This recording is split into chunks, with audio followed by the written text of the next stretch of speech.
We are making a bagel dip today, and these are the ingredients you will need. Some buttered meat. I like the corned beef, but you can use beef flavored. Some minced onion, dill, sour cream, mayo, and some garlic powder. First thing is to do is we want to cut the meat into small pieces. Now, my challenge here wasn't cutting the meat, it was getting the meat out of the packages. They just didn't want to open for me, and yeah, that's what took the longest, not cutting the meat, but taking out the package. So once I finally get them out the package, we are going to now cut them into small pieces.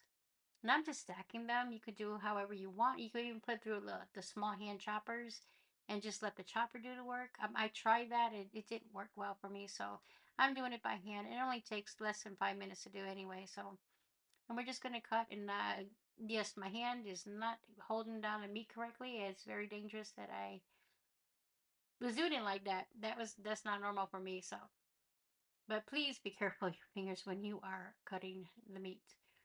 So I'm just going through making sure the pieces are small enough. You want them like a bite size, maybe a little bit smaller than bite size.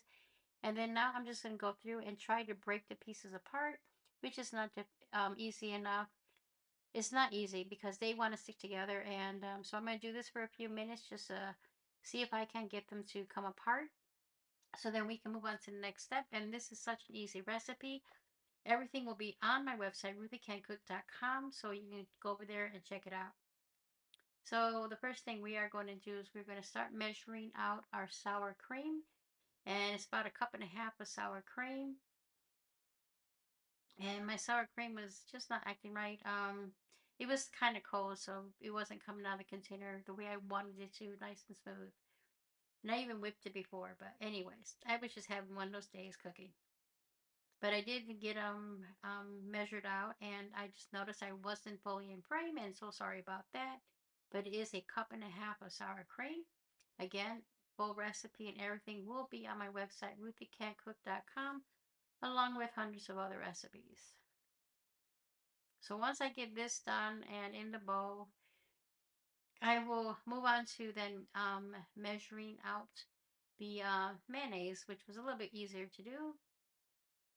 And you can eyeball it. I have tried eyeballing it. I prefer the ratios to be exact, so that's why I'm measuring out. There is just something when you eyeball it, the flavors don't it's not the correct flavor, at least from my family it's not. So I just take the time to measure it out, but it's a cup and a half of each or equal parts, however you want to say it. And this dip comes together so easy, and it is such a good dip with bagels. Oh my god, especially toasted bagels. You can have a toasted bagel, or you could have one that's not toasted. And you can put this into a small container, grab a bagel, and on out the door you go to work or wherever you're going. And it's a great on the go breakfast as well.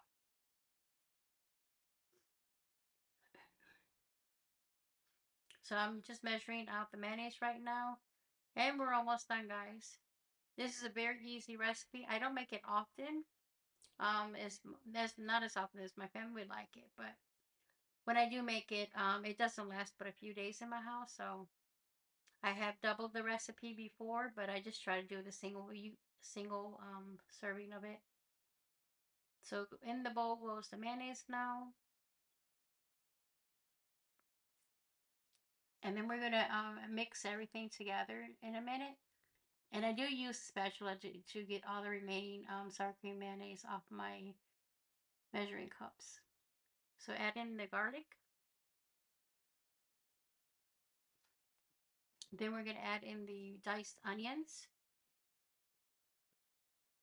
And you can use whatever your preference is for these ingredients, and then some dill.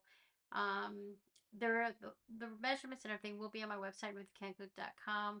I did end up adding just a little bit more of onion powder. I mean, not onion powder, garlic powder, and some of the dill. And then now we're going to dump the meat in, which I wasn't doing a very good job of, but still got it in there, still getting it done. And we do like dill, so I did put more dill in. My husband did give it a taste test, and he said, let's put more dill, so I did. Give this a good mix, and you're going to want to give this a taste at this point to make sure that your ratios of the sour cream and mayonnaise are good for you, and your the other seasonings add or take away as you like. Like I said, I did add a little bit more garlic powder and dill after it was tasted.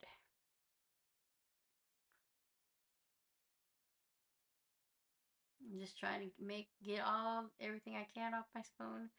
And this is pretty much done. We are going to put this in an airtight container so we can store in the fridge. And I have carpal tunnel, so holding that bowl in my hand was not an easy job. I did the best I could, and then I had to get my husband to come and take over and finish dumping it into the container. Now you can chill this for a couple hours or overnight. We normally do it overnight. The longer you chill something, the better the flavors are. So into the fridge it goes, into a nice airtight container, and we will have that for tomorrow's breakfast. And it's ready to eat. I hope you try. I hope you enjoy. See you in the next one.